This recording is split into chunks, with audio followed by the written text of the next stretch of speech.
One more thing, too, about the person that was asking about Romeo Crennel. Yeah. This is the one other point I wanted to make about this.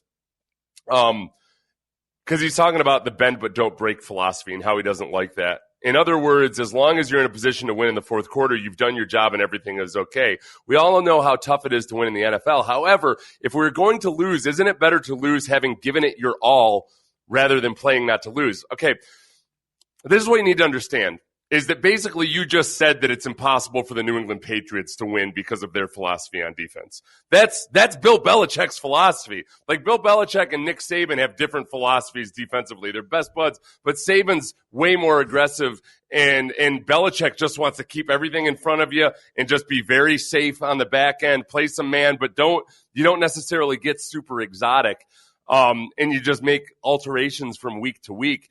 That's what Belichick's philosophy is, and it's worked very well. He had one of the best defenses, in the league last year. So it's not.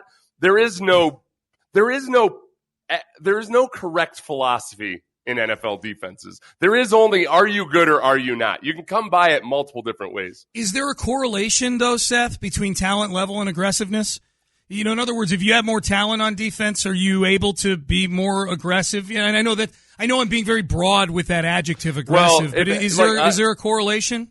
Honestly, usually the more talented you are, the less aggressive you need to be. Yeah. Because you can get away with if in a perfect scenario, every NFL defensive coordinator would love to be able to just say, oh yeah, we've got the 4 best pass rushers on the planet, and we'll just sit back in zone and we'll just be opportunistic, and because that pass rush up front is going to crush everybody. And the problem is that either costs too much money, or you can't assemble the talent, or somebody gets injured.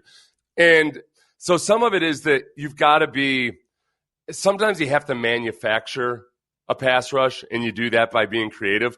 Some of it just comes down to flat out what's your appetite for risk, and Rex Ryan – Greg Williams, some of those guys have an extreme appetite for risk, and that's just kind of how they're built.